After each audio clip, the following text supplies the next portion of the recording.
Welcome to the Z Suite. If you have zigged and zagged your way to the top, you are in the right place. I'm Mark Orttung. I'm CEO of Projectworks, and I'll be your host for today's conversation on how to pivot a consulting firm. I'm joined today by my colleague Jacob. He's going to help keep us to time, and really excited to have Karyn Smith, who is COO at bdna, joining us. And yeah, it's going to be a great conversation.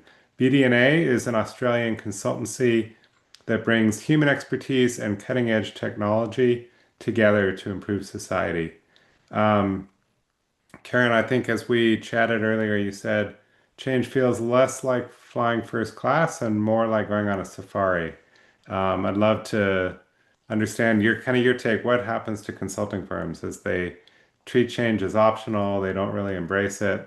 Yeah, love to hear your Yeah, thoughts. well, I mean, change isn't optional these days, right? Change is happening all the time around us, faster and faster than ever. And, um, ultimately, if you don't adapt and change, you're going to get bogged. You're going to be on the side of the road somewhere along in the middle of nowhere potentially, and trying to dig your way out of some mud. So it's really important to be, looking at the landscape and the terrain around you and adjusting appropriately, so that you don't get bogged and so that you can get to where you need to go and take your passengers safely along the way, whether that's your team or your customers or both. Yeah. Mm, Feel like in late 2025, heading into 2026, collectively in our professions, we are experiencing a crazy amount of change right now. Yeah. yeah. Technologies, macro kind of economic movements, the global political scene. It is a crazy time out there. Yep. So excited to dig into this conversation and hear each of your perspectives, Mark and Karyn both. Now, if you're new to the Z Suite, we kick this off with a bit of a deep dive, some curly questions that we throw at Mark and Karyn. And as we go through, if you've got questions of your own, chuck them in the chat and we can share those with Mark and Karyn later in the session. We have a Q&A component, and you can come off mute and discuss those questions with Mark and Karyn directly yourselves. So keep those going as you go through. We'll make a note of them and we'll get to as many as we can. Awesome. To kick things off, Karyn, I'm going to start with you. Mm-hmm. With a classic saying about change, this idea that 70% of organizational pivots fail. Mm-hmm. Now, with a stat like that, why on earth would a consulting firm want to change in the first place? Well, yeah, it's a really interesting stat. I have heard a stat that 90% of stats are made up, so I don't know about that one. Could be one of those ones. But for sure, I mean, I think it's less about why would a consulting organization or any organization want to change, but more about can you afford to not change? Because, everybody knows about the Kodak story, etc. Things are changing rapidly around us, and to not adapt to that is just to be left behind. And there's no two ways on that. It's really about how we change and what we're doing as opposed to whether or not we change. I went to a conference recently and one of the presenters did a little activity to kind of go, everybody put one hand in the air if you think last year was super busy, crazy, the pace of things is faster than ever, and put the other hand in the air if you think the year ahead looks super crazy busy and like things are going to go even faster. And it's like, yeah, that's right, because we're on a roller coaster, baby, and it feels a bit like that. Like, put that seatbelt on, hope that harness is really in, take a great big deep breath, because a couple of years ago, and particularly when we talk about AI, a couple of years ago, we were probably on that little ratcheting backwards stage, but now we are going fast, and it is about what do we need to do? How do we keep people with us as we go on this journey, and have some agency about where we end up, as individuals, as leaders, and as businesses as a whole. Love it. Mark, I've got a question for you just on a little thread of Karyn's there. In the consulting professions, the risk is that firms might feel they're safe because they're selling deep human expertise. But in the world of AI, the speed that that's changing and the automation that represents, this concept of expertise is being disrupted. Fair to say? What's the risk if firms don't change fast enough through that? Yeah, I mean, I think you're coming in as a consultant. You, as you said, you're selling expertise. You've got to look like you are a step ahead of the client. You've got to look like you've done this a dozen times. You know what you're doing. But in the world today, you really also need to know what the tools are offering. So maybe ChatGPT can create a summary that looks a lot like your first sort of set of things, or maybe people have moved on beyond that to some agentic browser and they've really got a new thing set up. So you need to be at the cutting edge to understand both your own sort of historical context and all the expertise you bring, but what's possible today and how the two go together so that you are, leading your client and really helping them through the change. It's both it's a great opportunity, but also just a real kind of danger because you may be, behind us by a step or two, and it could be a bit embarrassing, I think. So you really got to be on the tools and ahead of your game. Mm. And staying with you, Mark. So when you led Nexient through a pretty significant pivot, how did you deal with the fear factor? The people that were quietly, maybe unintentionally sabotaging the change because deep down Hmm. they're holding on to the old, to the comfort of consistency, the previous thing. It was challenging. My leadership team was great. They came along on the journey pretty quickly. But the people out in the field who were sort of the owners of our client relationships, many of them had 10, 20 years of experience in consulting, leading clients, and selling work. And they did not necessarily believe in the new things we were offering and the new ideas we had for how to up level our game and up level our clients' perception of us. So it took a lot of patience, number one, a lot of sort of explaining the new ideas, the new plan, the new approach. And in some cases, I really had to directly challenge people. We had this book, Mindset, which we had everybody read, and a lot of it's about being sort of flexible and looking at failures and how to learn from them rather than view them as sort of an end point.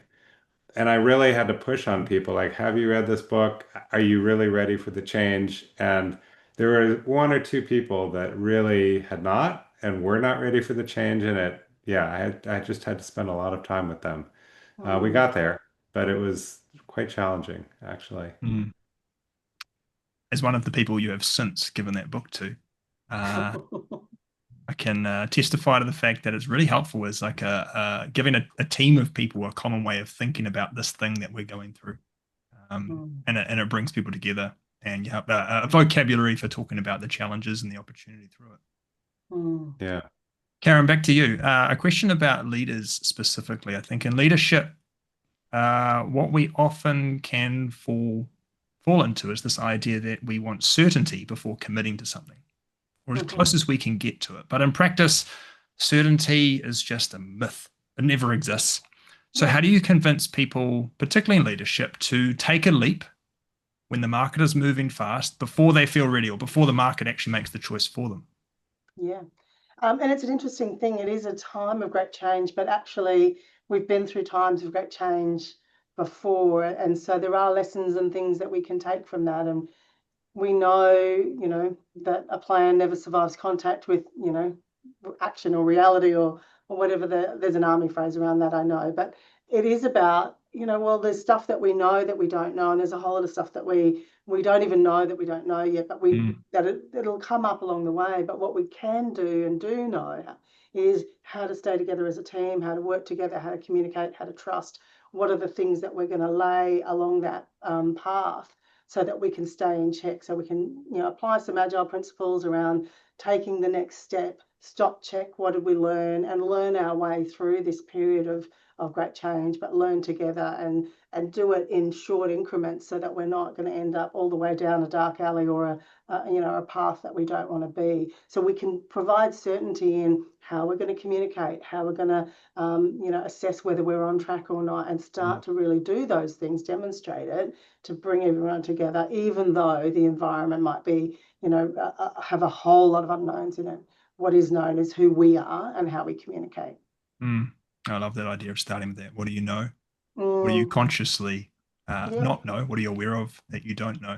yeah. And perhaps some tactics or signals that can just help to fill those gaps or at what point, defining at what point will we know enough to make a decision and having a collective view on that? And sometimes not making a decision, well, in fact, not making a decision is making a decision.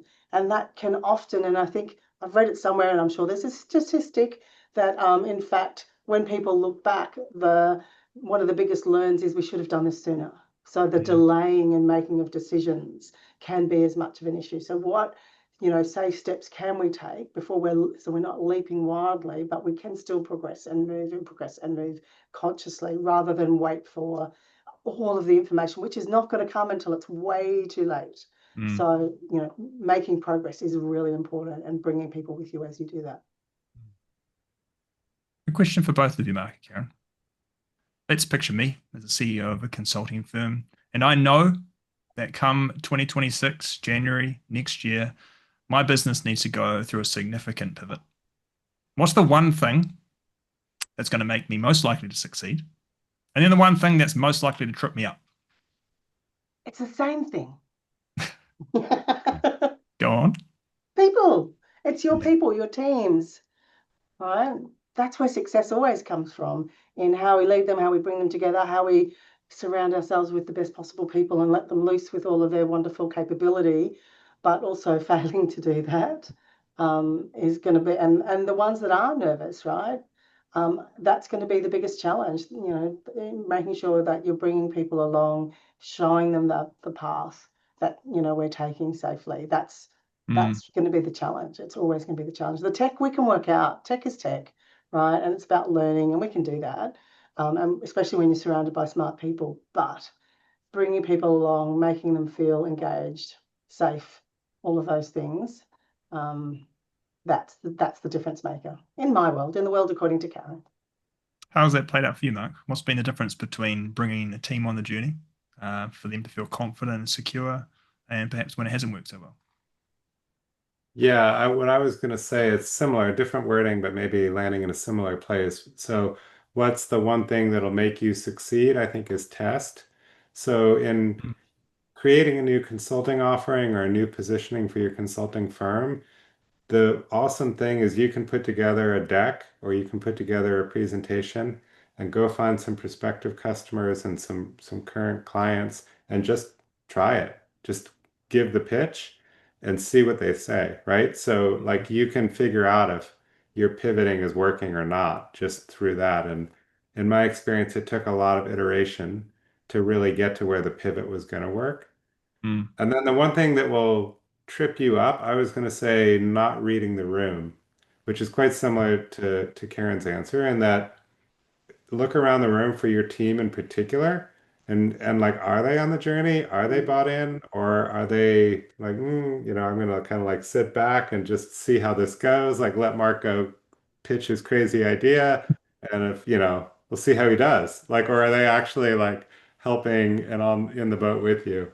So read the room, or don't, if you don't read the room around your team, they could really be a problem. And reading the room around your customers, right? That's exactly what you're talking about. That reading the room is so important in every scenario. Yeah, about how this is landing and what we're doing. And yeah, love it. Nice. Yeah. I love that link from what you were describing, Karyn, of sometimes not making a decision is in fact a decision in and of itself, and that's going to potentially escalate the problem. And what you describe, Mark, and know enough to just try something, experiment, and be open to actually failing and learning something along the way. Yeah. Seems like a pretty key mindset. Yeah. Nice one. Well, that about wraps our little deep dive session. Keep any questions coming through in the chat, team. I'd love to have some stuff that we can throw Mark and Karyn's way shortly. It's time for our live workshop. This is a real fun part if you're new to this. So we'll share a problem shared by one of our audience, which this one was shared in advance. And then Karyn and Mark are going to break it apart and then reassemble it with a really clear solution at the end. And today's challenge comes from Sarah, who's the CEO of a 120-person software consulting firm based in Melbourne. Now, she's not on today's session, but shared this with us in advance, and it was just too good to pass up because it basically captures all of what we've just described in a very specific problem. So over to you, Mark, to take it from here. Yeah, I'm going to read this so I get it right. So Sarah says, for years, we've thrived as outsourced product teams for companies who need complex mobile apps. Similar business to what I did at Nexient. But now every client comes in with questions about what we're doing with AI. Our competitors are already making moves in this space, and we can't afford to be left behind. We know we need to pivot, but inside the firm, it's messy. Teams are experimenting with AI in all kinds of directions, but without a strategy, it feels chaotic, like we're scattering effort instead of building something marketable and scalable. Meanwhile, some of my staff who've only ever known our old consulting model are skeptical and threatened. They worry this pivot means their skills and maybe their careers are becoming irrelevant. The more I push, the more they dig in. So she sums it up. My dilemma is this. How do I create a clear, credible AI strategy that unifies the chaos, excites clients, and brings my own leaders along before competitors lock us out of the market? So yeah, I think she did a great job there, kind of Mm. wrapping that up. It's a tricky one. Karyn, I'd love to hear your kind of first reaction to that and breaking Yeah, it up. it feels like a really common one as well. Like I feel like lots of organizations are grappling with this. My sort of first gut response to this is, well, there's a real opportunity in this because what you're experiencing as an organization is probably what's going on inside your clients' organizations as well. So there's a real opportunity to stand in, empathy with that and really harness how your people are feeling to be able to inform what that strategy might be for your clients and their people as well. So what you might need to do internally being, a step and a half ahead of what you probably need to do for your clients in terms of bringing those teams together, making sure they feel like they've got a voice, gathering that all of those learnings that have happened from the chaos and, pulling together, and as Mark described before, some little experiments or tests that you can do out to the market utilizing that knowledge so you can kind of bring your team along at the same time, but also speak to the client from authenticity about, yeah, we were there a little while ago, and now we've got this approach and this plan or whatever the pitch deck says about what we think we're going to do, and test it with them, but be able to do that collaboratively with your team because those fears are real and resistance is normal and a completely normal human, thing that occurs. So don't avoid it, steer into it and use it as part of that fuel because your customers are dealing with the same. And that authenticity of understanding what they're going to face is actually a real benefit. Yeah, I love that. Yeah, for me, it brings back, like, I think sort of one of the oldest and most basic things in consulting is sort of separating people and process and technology. Yeah. And sometimes a new technology is so cool and so shiny that it sort of Mm. outshines the other two, and we all get caught up in it. And I think AI is definitely doing that. But I think at the end of the day, if you go back to what is my client's process, what is the outcome they're trying to get to, and how are the people doing that, and then bring the technology, in this case the AI, say how can it help? How can it take steps out? How can it remove, how can it get us to a outcome faster? Mm. Then you have sort of a context for measuring it, and it's a little bit less of like this Mm. scary thing that's taking over and we're all not sure what's going to happen. It's like we still want this outcome, Yeah. whatever it might be, more revenue, higher profit level, whatever it might be, or a new Yeah. product line getting launched. And here are the 10 steps to get to that. Can we like delete a step because AI is so amazing? We just don't need to do it anymore. That'd be great, but we still Yep. want to get to right. So I think that kind of really basic way of thinking about consulting is a good way to frame this, and it helps people put it in the right box and then be a little bit less afraid of it and Mm. more sort of like you can measure, is it doing what I want? Is it helping me or not? Absolutely. And those old school things, what's the low-hanging fruit? What is the one thing that if we just turn this on, everyone's going to get a little incremental benefit and be a little bit less Mm. scared of it? So the simple, AI recording of a meeting and getting the output notes, as soon as the first time you've done that, you're like, oh, where has this been all my life, right? But Yeah. actually, that's, the beginning of becoming familiar with and learning to trust and building competency and confidence, which is really where you need everybody to get to.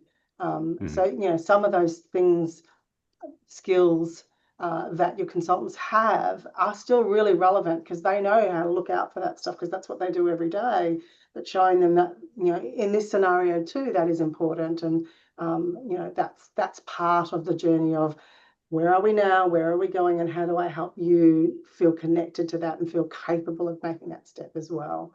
And it's hard to do at scale. If you've got a team of 5, that's much easier. A team of 120 or 1,020, it gets much more challenging, because you're needing your leaders in the business to be well up for doing that guidance and helping connect people and keeping them on track. And so some of that focus is not just on the plan, but on giving your leaders the tools that they need to be comfortable to help lead through this change. Feels like a weirdly apt moment to give a shout out to Brian's AI note taker who's in the chat. I know, I love it. Yeah. Although I have no idea how it works, but it doesn't matter. Shout out to the robots doing their thing. It is funny too. Sometimes the robot shows up before the person. The robot's actually always on time, which is awesome. It strikes me that in the short run, at least, I don't know about the medium and long, but the short run, clients need you more because there's so much more to learn now. Like, everybody's sort of aware of all these different things AI can do, but have you actually put hands on the keyboard and done each of them? Most people haven't had the time to do it.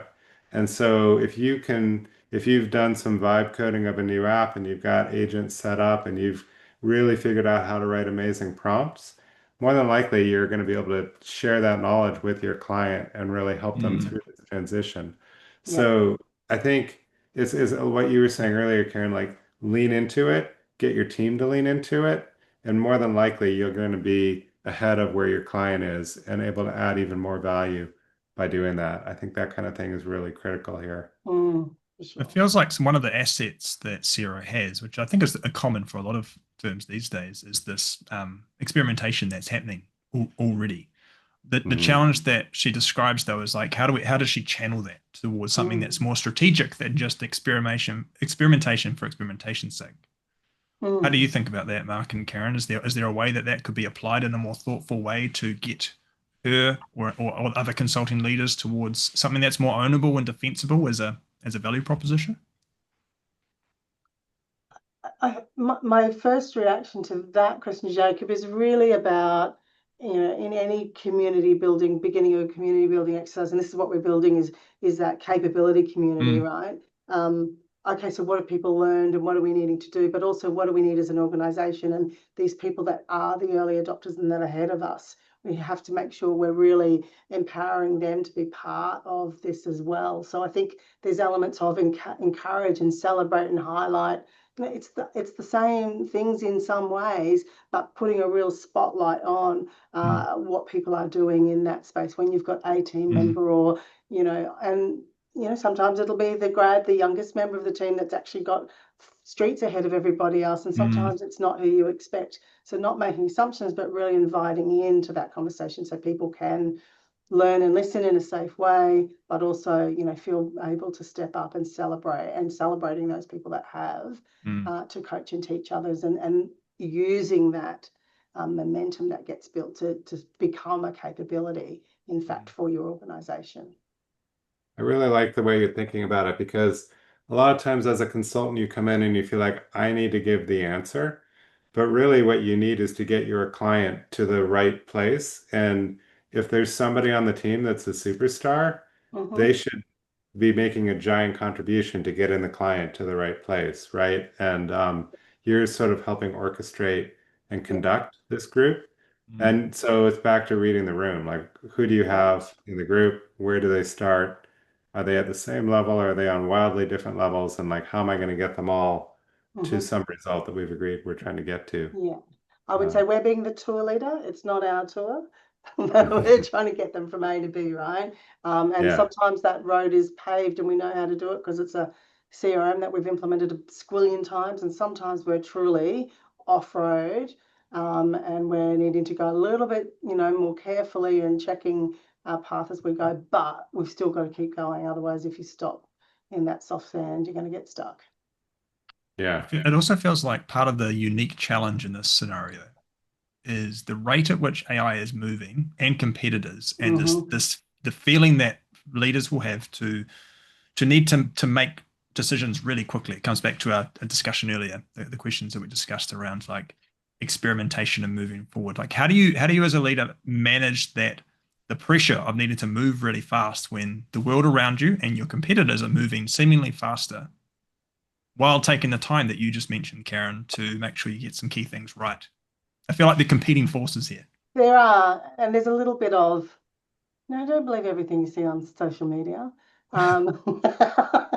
Yeah, They may totally be agree with you on that. ahead, maybe, but I think when it comes to AI, very few organizations have got that stitched up. We're all in a process of learning because the tech is moving so quickly. You can say today, I've got this and I know exactly how to, but actually in 2 weeks' time, like faster than we've ever seen it. So what I'm an expert in is not AI. What I'm an expert in is adapting really quickly and leveraging things to optimize efficiency and so it's about what you're positioning yourself in a way that's really authentic, but also confident. I know how to adjust to stuff. Hey, I was around when typewriters were being replaced by computers, and people were terrified, and I was a little bit excited. I didn't know what I didn't know, right? I was a bit excited, but that curiosity and that confidence that I can learn stuff carried me through, and so too, will it again now, and that's part of it, and encouraging others that you've learned a lot of stuff, you've done a lot of changes through your life and career. We can do this as well. So if I were to ask each of you to try and summarize all that we've just described, and provide Sarah or anyone in her circumstances with the solution, what's the 2-sentence version of everything we've just captured? For me, it's going to be really figure out the outcome and then orchestrate all the people on your team and the client team to get to that Yeah. agreed upon outcome. Yeah, I was going to say something similar, like be clear about the vision that you have, but don't over control. Just coordinate and corral and encourage and motivate your team in the direction of your vision, connect them to that. But it's really about utilizing all of them, because this is big and broad and changing, and you need all of them on the journey, and you need all of them to help you design exactly what that answer might be and how it can continue to adapt and evolve. I think just one last thing that Karyn said at the beginning, you have to lean into it. It's not optional for you and your team, right? You have to dive in. Yeah. Even if it's not your service offering, you've still got to be on it. You've still got to understand it, because it's going to be part of the ecosystem that you see in your clients. What does Yeah. that look? I got to ask a little more on that, because that's a really interesting thought, Mark. What does that look like if you're leading a firm of 100, 200 people? What does diving in as leader look like in practice? Yeah, it's interesting. I read a lot about this stuff, and one of the things I read was, as a leader, you're now evaluated not so much on just have you like orchestrated it, but have you actually done some of these things? Have you Mm. built an app? Have you built an agent? Have you like, can you, and this is, I sort of live in a bit of a tech bubble. I live in Silicon Valley, so that's kind of what people around me say to me. But like, it makes me want to very much be hands-on and Mm, actually try building things. And for me, that yeah, means, late at night or on the weekends, that's when time presents itself. But I think you really need to get firsthand experience with these things to be able to share it and teach it and lead. absolutely. And to lead the way, right? You cannot stand there and say everybody needs to be on board with this if you yourself are not also stretching yourself and learning and being incompetent while you're trying to do something. That's Mm. part of the experience that you're needing your team to go through. So don't ask them to do something you're not willing to do. But also, it's in the big things in what we lay out, but it's also in the little things. It's about, here's the skeleton of the deck that I was talking about that my chat buddy and I built in 10 minutes, the other day, and being really open, though, not hiding the fact that I'm using it, showing its, values and its flaws, or my learning as we've gone along that journey too. I'm not going to be building something super duper techy, because that's not who I am, but am I using it in, creating great images for the visual stuff that we do, all of that? Absolutely. Mm, and really, demonstrating it in whatever way that's right and authentic for you. But also hugely in celebrating others who are doing it, who we mm, can learn from. mm. Yeah, the other thing I would just say is expect to learn a lot from Yeah, your team. Like, so for example, if you say, here's this deck that maybe I worked on, you say, here's the prompt I used to yes, get it. One of your team might come out and say, oh, here's a prompt I would use, right? And it's clearly yeah, much better. yeah, And it's like, okay, great. I'm gonna learn from that. Like, yeah, how did you figure out how to do all that? yeah, Half the time they say, oh, I had a different AI write my prompt for the second AI. It's like, Mm, yeah. "Okay, that's interesting, right? So That's like really interesting. Yeah, yeah, yeah, all these little things, you just learn yeah, them by leaning in and yeah. trying it. And allowing the flaws that AI produce sometimes to be seen, so that that's one of those things, to go, okay, so we know we've got to catch these things, because that's quietly reminding people that there still needs to be a human in the room, right? There's still Mhm. stuff that we are part of the process for, and allowing that to show through, not trying to be, it's so perfect, look at me, I've got this done. It's actually, that's part of the journey here, is Mhm. important, right? So I'm sure mm, somebody quite technical be horrendously, horrified at my prompting, which usually, consists of telling off ChatGPT on a regular basis. No, that's not what I want to do this now. When I ask ChatGPT what they think of me, they tell me that I'm very direct. That's great. mm, But that's part of the learning. It's part of the, getting out of your own comfort zone. That is a wonderful experience in terms of empathy. This is why people are nervous of it, because it feels like, oh, it's been a while since I've really tackled something that I'm totally hopeless at. mm, And then 2 weeks later, being much more confident in it, and what's underneath that box and how that works. mm, And it's healthy for us to remind ourselves of that. It's the equivalent of, senior leaders going to the shop, front of the store, and making pizzas for a day or whatever it is. It's that mm, reminder of what people are going through.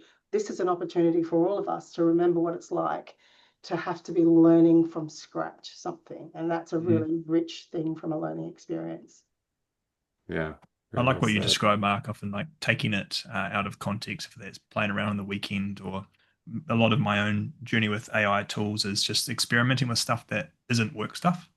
And Mhm. just seeing how it evolves and how it could be used in different parts of my life. And then I go, huh, I could use that at work in XYZ ways. That's a game changer. But it Yeah, requires kind of a mode shift out of work mode Yeah, into just like playing around, having some fun. yeah, And that's where the yeah, light bulbs start to like. I remember watching my son talk to the voice version of ChatGPT the other day, and it blew my mind. And the way he talked about it was just talk to it, I should say. It was completely different to the way I talk to it or message yeah, it. And it was yeah, just a nice little learning exercise in the way that you can communicate with these tools. yes. And he's I eight have years been old. advised that I probably should be more polite to the AIs, just in case.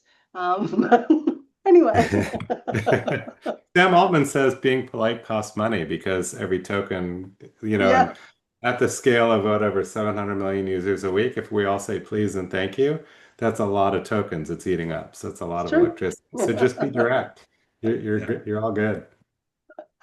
That probably, in fact, we're well over time for our workshop there, but it feels like we got some pretty clear solutions for that. We've got time for a couple of questions. I've got two that have come through from you, Bex. Perhaps you want to share either one of those, whatever feels most relevant at this point.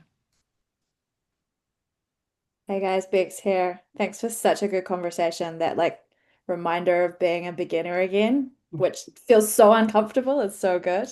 Um, you both like talk about the importance of reading the room, and my question is, if you're a leader who's like 100% certain that you're making the right pivot, but you've read the room and your team is so not on board, do you still charge ahead with the pivot?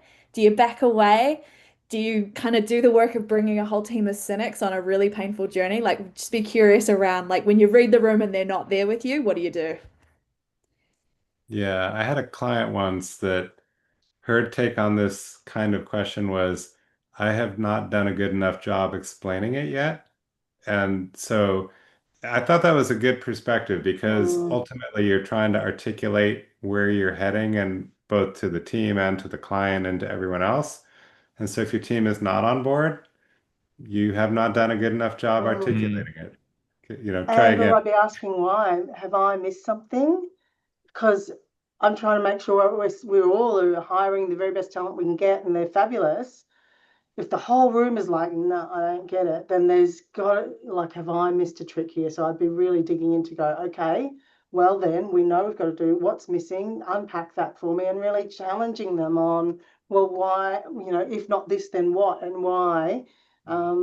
Because hopefully I've surrounded myself with great people and maybe I've missed something, and that would be a great outcome, that in fact, actually here's the missing piece and they give it to us and then off we go, and they've contributed to it. But I totally agree with Mark's comments as well. I think that's a huge part to play there too. I'm still chuckling that we've just got a takeaways summary from Brian's note taker. It just feels so appropriate. It's like we paid Brian. I promise we didn't pay Brian to do this. But hey, Brian, we're not done yet. You can't do thank you. yet. Thank you for the takeaways, Brian. It's probably about all we actually have time for, folks. So we'll call it there. Over to you, Mark, to wrap things up. Yes. Yeah, so I think what I usually like to do is share one concrete thing that folks in the audience can do. And I think for me, it's really that just lean in. You're a beginner, embrace it.